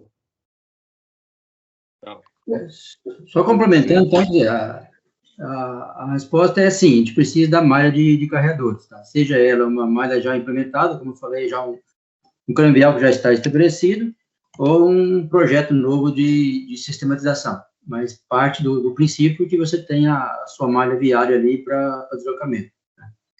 E outra questão que você tocou aí, questão do pátio auxiliar. Tá? Essa é uma terceira aplicação também da solução, e foi excelente você tocar nesse ponto, que você pode usar a ferramenta para esclarecer, para tirar essa dúvida. Porque deve ser vou usar uma expressão aqui, mas talvez seja um cabo de força, você com o pessoal de gel, não, eu acho que precisa do pátio auxiliar, eu acho que precisa, enfim, você pode usar a ferramenta, aí você já vai usar ela não para definir a melhor locação do pátio. Você informa onde estão os seus pátios, tá? E aí o modelo te responde como é que está o desempenho de colhedora e transbordo, como é que está a demanda de transbordo e colhedora, e você pode, digamos assim, desligar agora eu vou desligar o pátio auxiliar, vamos ver o que acontece. Ou você pode criar novos pátios e roda mais uma vez a ferramenta, e isso vai te dando essas respostas. Você vai criando cenários comparativos. Não, perfeito. Agradeço aí a resposta. Porque essa questão do pátio auxiliar, ele é complicado, porque cada ano esse pátio vai estar em um lugar, em função do TCH, né? E aí você acaba pisoteando o carregador inteiro ali, se você não se planejar e se programar. Não, mas perfeito, obrigado. Obrigado.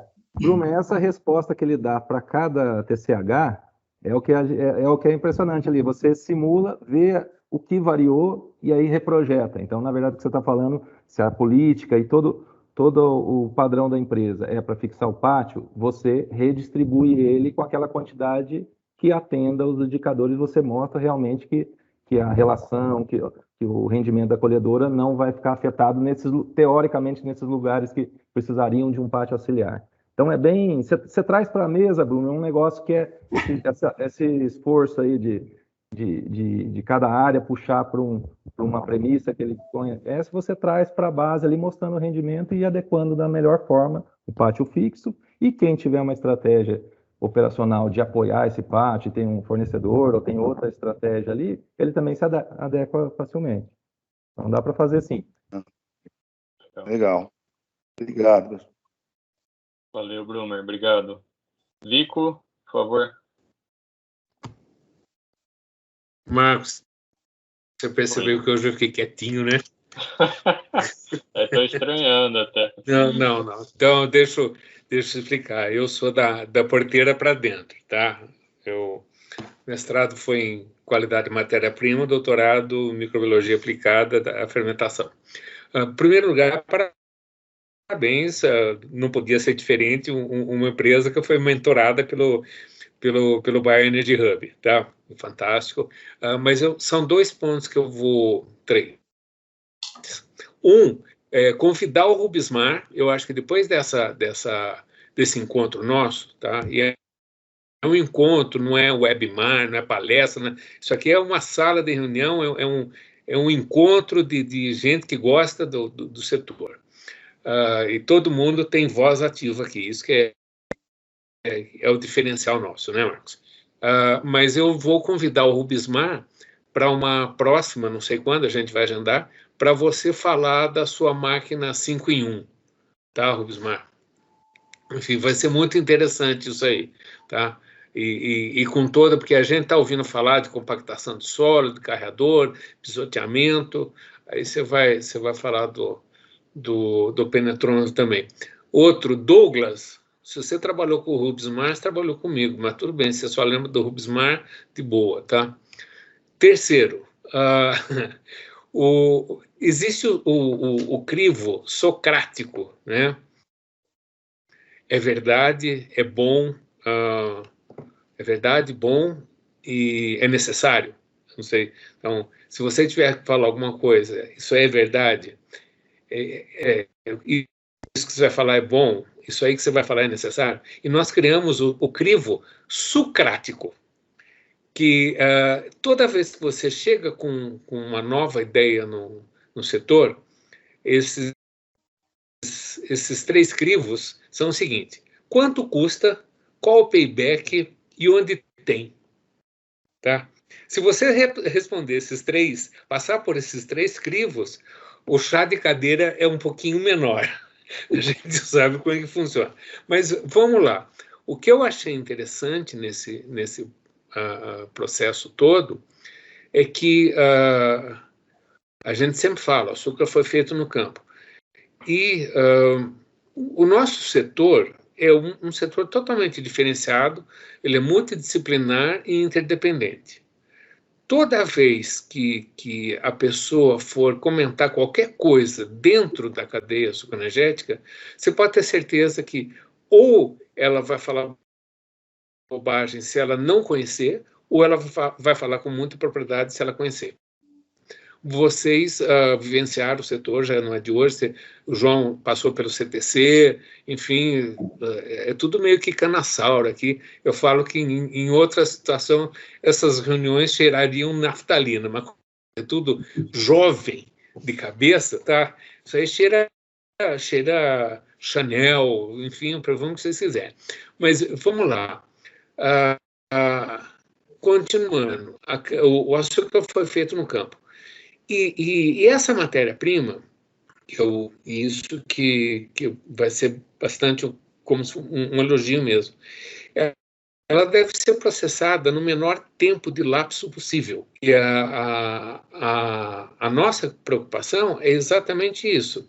A partir do momento em que a gente corta cana em São Paulo, aqui, basicamente São Paulo, que por legislação não pode mais queimar cana, então as perdas já são bem menores, tá? Em outros estados onde há queima de cana, o problema se agrava, porque aí você tem exudação, contaminação microbiana, isso aí vai embora para a fábrica. E só para vocês terem uma ideia, você pegar uma bactéria que se multiplica a cada 30 minutos, né, sendo bondoso, de repente, se entre a prática da queima e a hora do processamento dessa queima for em 4 horas, você, então, tem uma escala geométrica de que a cada 30 minutos você dobra a população de bactéria.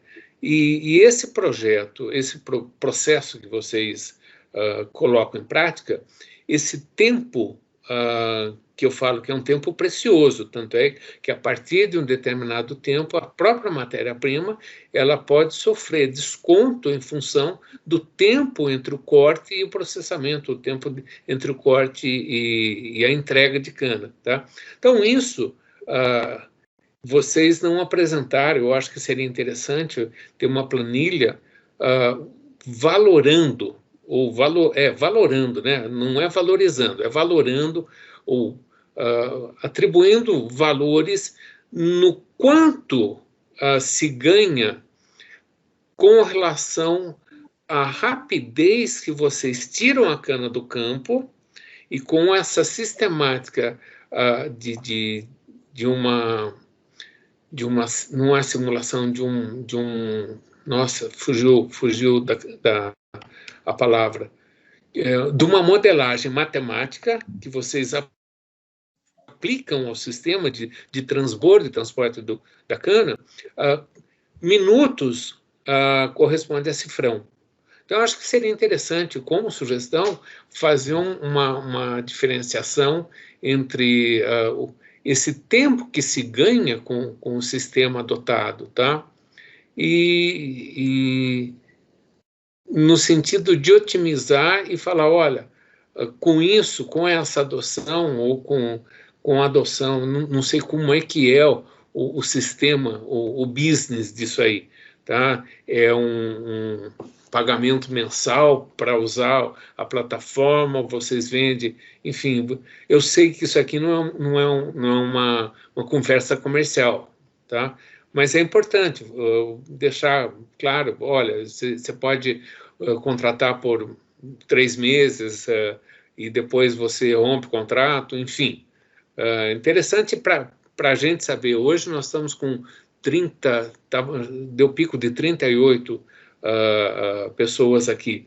Então é importante saber como é que funciona o business, que é muito interessante, sem sombra de dúvida. Então, parabéns. Foi uma das mentorias, uma das reuniões mais concorridas.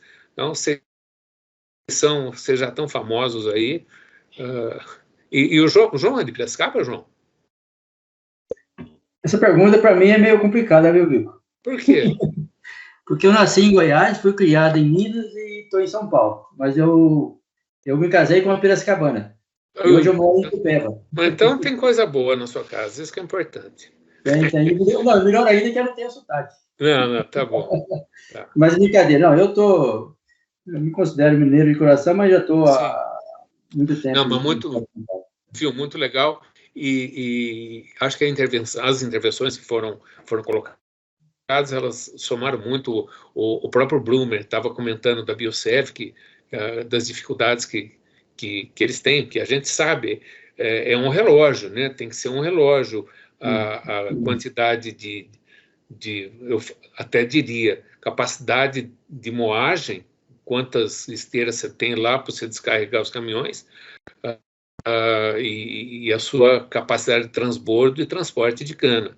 O negócio mudou muito hoje, até a gente estava discutindo aí, os limites não são mais pelo peso, e sim pelo volume.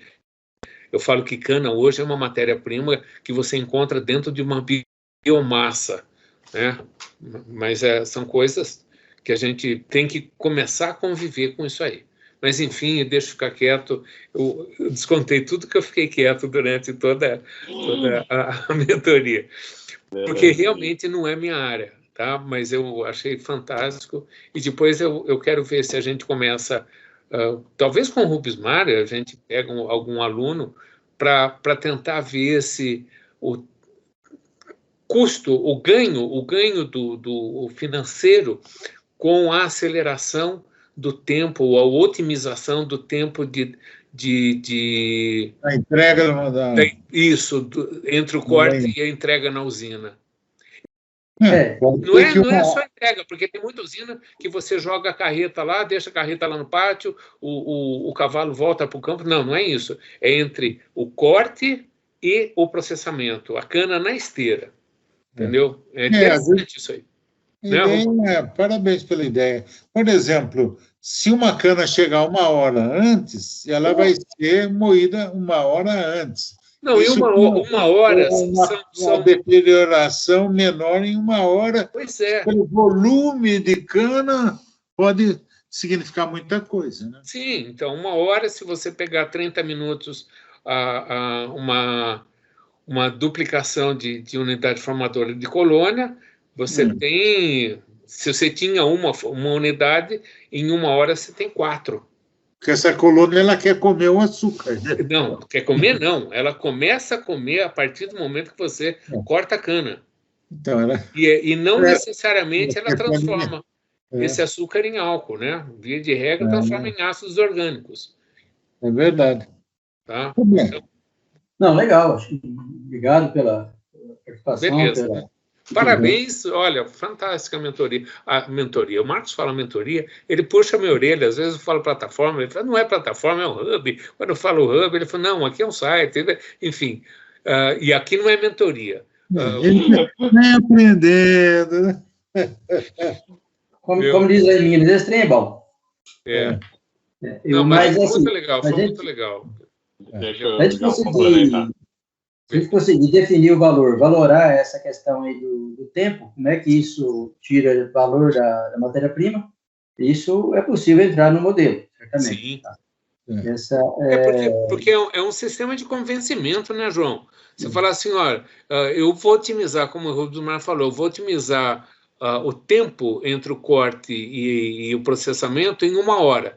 Isso corresponde a tantas unidades formadoras de colônia, quer dizer, você estava com 10 a primeira, vamos dizer, você foi para 10 a segunda, e a gente sabe, nós temos alguns trabalhos aí em que a quantidade de micro-organismo que tem na cana, tá, é muito grande. Quer dizer, tanto bactéria como levedura tá no campo, eles vêm para a fábrica. Tá? A fábrica não cria contaminação, entendeu? Ela só otimiza. E só lembrando assim que o escopo do trabalho, ele vai até, como eu comentei, até a porteira da fazenda. Então, com certeza. Não, na nossa opinião, vai mais. Mas assim, o que a gente vai conseguir tratar desse custo, dessa contaminação, vai ser aquele tempo entre a colheita até sair ali na porteira da fazenda. Sim. Porque dali para frente, isso não está no modelo matemático, que é a questão de transporte. Então, mas a gente vai colocar isso. Sim. Não, isso é possível. Com certeza. Fazer isso para dentro do modelo matemático, com certeza. Tá? Maravilha. E você falou de uma outra... sim, do modelo do business. Né? Como você falou, não é o caso, tem mais só para dar já uma pincelada. A ideia do SaaS, né, o Software Service, é que você paga pelo que usa. Não precisa fazer um contrato de uma semana, um mês, ou, enfim. Você manda lá 1.000 hectares, 2.000 hectares, e vai ser tarifado, digamos, sobre essa área. Se você usar hoje e usar daqui 6 meses, é assim que vai ser tarifado. Deixa o modelo bem mais light. Legal. Boa ideia. João, tem uma ideia que essa tecnologia, mesmo dentro da micrologística, de uma frente de colheita, nós trabalhamos muito com isso quando você coloca automação, ferramentas, as máquinas estão vindo com os monitores, cada vez com mais integração, rastreabilidade, a própria linha do piloto, tudo isso está dando uma condição para o operador, equipe, aumenta um pouco, à medida que ele aumenta a eficiência, a disponibilidade dele de atenção para alguns recursos, ele começa a colocar mais qualidade, tanto no corte, carregamento, e a gente vê que tudo isso melhora a qualidade da matéria-prima, que é a base. E quando a gente mexe com essa micrologística, a gente está dizendo que está trazendo para a prancheta ali de um líder, e até o que a gente espera é que isso chegue no monitor, no celular, dentro da cabine da colhedora, onde ele tenha um roteiro ali e as estratégias com automação de transbordo. A gente vê com fila única, cada vez o operador é aquele cara que cuida da matéria-prima, ele está com mais atenção para isso, do que todas aquelas variáveis. Quando você entra no processo de falta de matéria-prima, e você está nesses desafios de logística, você acaba sacrificando a qualidade dessa cana. Então, a gente sempre viu nesses anos que tecnologia, capacitação, metodologia, desde que você faça gestão junto também, que venha um programa de capacitação, de valorização desse processo, você vê nitidamente a melhoria na matéria-prima. Então, é um ponto importante, meio indireto, mas é possível, sim. Legal, irmão. Perfeito. Poxa, o Daniel quer fazer o Benítez quer dar autorização para o voo decolar. Vai lá, Daniel. Papa Tango Alfa Romeu, autorizado decolagem em pista 37L. Lima. Daniel, vai lá, Benítez. Vai lá, Daniel, por favor. Faz sua pergunta aí. Ô, gente, boa noite. Boa noite, tudo bem? Boa noite. Primeiramente, quero agradecer aí a esse convite ao nosso Hermógenes, Brumer, nosso amigo Douglas Costa, que tive a oportunidade de conhecer em Araras, né, Brumer? Café da manhã, que foi mais um treinamento do que um café da manhã. Então, eu estava esperando chegar mais essa parte operacional, né, que a gente está mais ligado aí vamos falar assim, mais na ponta da lança ali, fazendo acontecer. E consigo enxergar, com certeza, 2 grandes oportunidades com relação ao que se precisava desenvolver, né? Particularmente, consigo enxergar essa ferramenta como realmente uma inteligência artificial, né? Algo que com certeza vocês largaram na frente, né? E isso é realidade hoje já, né? Estou aí há praticamente 18 anos também gateando, vamos falar assim, vista dos senhores, né? E enxergo que essa ferramenta, não só na parte operacional, mas para a parte estratégica, é muito importante. Principalmente com relação à nossa realidade aqui do Mato Grosso do Sul. Nós temos uma porcentagem muito alta em 2 termos, né? Retomada de colheita.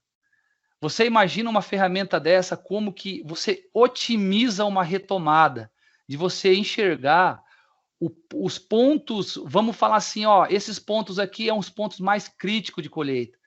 E você não precisar ter que deslocar essa área, levar, fazer aquele trabalho em loco, né, que a gente fala, de você falar onde que eu posso retomar, onde que é o potencial da minha área, onde que eu posso, de repente, a usina está mais devagar, é uma retomada de colheita, não precisa ter uma rentabilidade muito alta, eu consigo ali já ir fazendo vamos falar assim, aqueles inícios de colheita no talhão, né? Ou, de repente, numa estratégia, falar, não, gente, você vai mudar de frente, mas você vai ter que entrar jogando e já fazendo gol. Você já vai diretamente na alta produtividade do canavial, né? Também consigo me colocar dentro de uma máquina e, ao mesmo tempo, eu, como operador, tomar a decisão, né? A gente costuma falar que a gente que mexe com qualificação de pessoas, com treinamento de pessoas, a gente sempre está defendendo que o operador, ele não é mais o operador, ele é o gestor.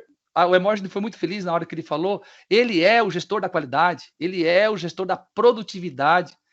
Então, parabéns pela ferramenta. Para mim, eu fui presenteado com esse convite e tenho certeza que vai ser um sucesso, né? A gente, quando adotou aqui no MS, eu lembro, quando ainda estava atuando na Biosev, que teve a alta performance, ele no começo ele teve uma rejeição muito grande. Eu fui um dos que realmente eu fui contra essa questão de falar, não, gente, vamos fazer só o arroz com feijão, mas hoje, vamos falar assim, 4 anos depois que trouxe essa proposta, eu mudei de ideia, eu sou um dos que mudou de ideia e tenho certeza que com essa ferramenta que os senhores estão desenvolvendo, para fins estratégicos, para fins tático e para fins operacional, ela com certeza vai vir muito e vai somar, né? Obviamente que tem essas desvantagens com relação aos pátios, né? Aos pátios auxiliares, mas eu tenho certeza que o que vai se somar para fazer esses pátios se enquadrar nesse novo conceito, né? Nessa nova maneira de enxergar as avaliações preliminares para tomar a decisão, vai ser um custo mínimo que vai ter que se investir. E mais uma vez, parabéns. E uma satisfação estar com vocês aqui. Tá? Legal, na verdade, não é dúvida, é só para participar com vocês aí e dar a minha humilde opinião sobre a ferramenta. Obrigado. Ô, Daniel, obrigado. Acho que foi importantíssimo a sua contribuição aí. Você deu realmente uma visão aí. Eu até queria que o Hermógenes e o João, até para finalizar o bate-papo, que a gente já até estourou o tempo, mas foi bem importante isso que você falou, a parte tática, realmente logística, de pensar, inclusive na indústria, que é o que o Vico está falando, né? De saber realmente, eu preciso de uma cana mais produtiva agora, eu preciso de uma rapidez maior. Então, acho que é uma visão realmente que você trouxe aí muito legal. Agora vamos finalmente aí, Hermógenes, João, por favor. Daniel, obrigado aí pela participação. O Daniel, ele há 3 meses, ele está num desafio novo lá na Prefeitura de Rio Brilhante, capacitando pessoas também, agora na escola técnica lá, da técnica agrícola. Só que o Daniel é uma lenda aí do setor, é novo, mas ajudou a gente há muitos anos a desenvolver equipe operacional, capacitação e com essa linguagem de quem está ali na frente, que para um operador de colhedora respeitar um cara técnico, não adianta a gente ir lá com mestrado, doutorado, com ferramenta, software, tem que ter a vivência e a linguagem certa, saber respeitar ele e saber o que ele sabe. Né? E o Daniel sempre foi esse atalho aí para buscar, na hora que a gente quer pôr ferramenta, solução, ele sabe o caminho ali de como chegar nas pessoas, e isso é tecnologia também. Gestão de pessoas é uma engrenagem complexa. Verdade. E a gente vê que essa estratégia, que quando você fala do jogo, né, Daniel, vamos para o jogo e vamos ver quem que é o 9 lá que vai balançar a rede, os mapas que a gente está falando, aquelas informações estratégicas, rendimento, relação de transbordo, aquela tática ali, ajuda o técnico a definir, vai agora ponto esquerda e cruza lá para o 9. E eles têm feito isso no campo, uma forma não só de motivar, isso é técnica, e precisa dessas ferramentas de apoio, que é o que está vindo com as máquinas, com cada regulagem, cada tecnologia nova. A gente vê o quanto eles absorvem isso, aprendem, muda o padrão deles de operar e vem ganhando rendimento. Então, com toda aquela dificuldade que o Brumer mostrou lá, a gente sabe que o Daniel, como a gente conseguiu quebrar essas barreiras aí, vem evoluindo o setor, a gente vê nítido ganho de rendimento, melhoria na condição de trabalho desses operadores e a gente quer contribuir com isso, Daniel. Muito obrigado aí pela sua participação. Valeu. Obrigado, Daniel, também pela sua participação, pelas falas, pelos elogios. E para a gente é muito bom, é muito satisfatório ouvir esse feedback aí de quem está lá na ponta, que vai, enfim, que pode usar, pode influenciar. Isso é muito bom, muito importante para a gente. E aproveitando, você falando assim, hoje, toda usina praticamente tem lá seu PO, seu CCO, então dá-se para imaginar, isso já é possível hoje, e toda colhedora tem quase todas, primeiro, tem GPS, você tem sistema de telemetria. Vamos imaginar um cenário, um dos seus telões lá do COA, você tem como pano de fundos mapa de produtividade de colhedor e tardão. Então, você plota em cima daquele mapa lá a sua colhedora. Então, o gerente agrícola ou o gerente do COA, em qualquer distância que ele tiver lá da lavoura, ele vai saber como é que está o desempenho. Eventualmente, pode estar com uma baixa entrega de cana e você fica meio perdido. Onde que estão essas máquinas na lavoura? Então, você, projetando isso no seu mapa de produtividade, que são aqueles infográficos que a gente gera, você pode chegar à conclusão, bom, eu estou com muita máquina em área de baixa produtividade da colhedora ou do transbordo. Então, você pode facilmente e remotamente corrigir isso. Então, são tecnologias, são técnicas que vão se somando, né? E, de novo, agradecer todo mundo aí que participou, para a gente isso é muito bom, satisfatório. Enfim, todas as observações estão anotadas aqui, todas as contribuições são bem-vindas. E as críticas também, porque, como o Douglas pontuou, a gente não é perfeito, está sempre crescendo, sempre procurando melhorar e trazer inovação. Essa é a alma do nosso negócio. Legal, João. Bom, pessoal, agradecer a todos aí participantes que ajudaram brilhantemente a contribuir com esse bate-papo incrível. Agradecer o João, o Hermógenes, o Vico, o Rubismar, Daniel e todos aí que contribuíram também fazendo perguntas. Lembrar vocês que esse bate-papo e os outros, né, de todos os eventos que a gente faz, estão lá no WhatsApp, no YouTube, tá? Esse especificamente deve estar disponível já amanhã, mas os outros vocês podem encontrar lá, basta entrar no nosso site ou entrar no YouTube e digitar lá Bioenergy Hub, que vocês vão encontrar, tá? Então, eu deixei no chat também uma pesquisa de satisfação para vocês responderem, ajudar a gente a melhorar os eventos, sugerir novos temas. Lembrando que toda terça a gente está aqui batendo um papo sobre o setor sucroenergético. Então, se inscrevam também lá no nosso site, bioenergyhub.network ou bioenergyhub.com.br, para vocês ficarem informados aí sobre os próximos eventos, tá bom? Agradecer a todos novamente. Oi, pois não, Douglas?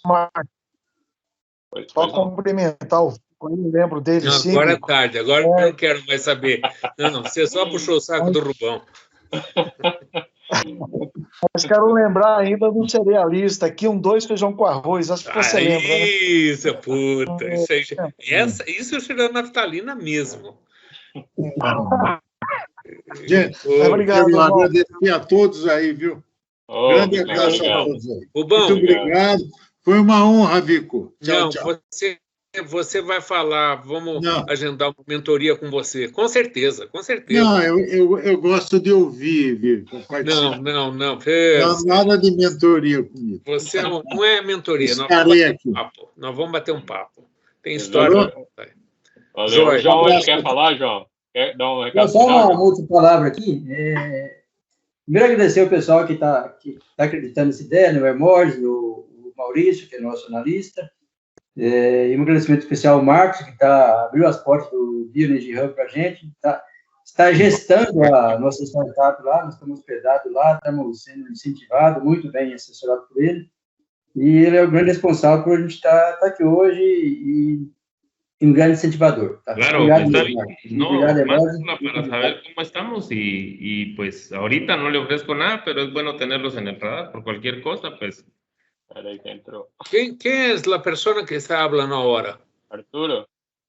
Que se quedó en silencio. Acho que ele está falando lá. João, eu que agradeço a oportunidade de trabalhar com vocês. Acho que é fantástica a ideia e muito a contribuir. Está bem alinhado com o nosso propósito aí, que é realmente ajudar a desenvolver o setor. Então, acho que está todo mundo de parabéns aí, tá bom? Eu agradeço. Foi muito bom. Obrigado, boa noite a todos e até o próximo. Obrigado, até mais. boa noite.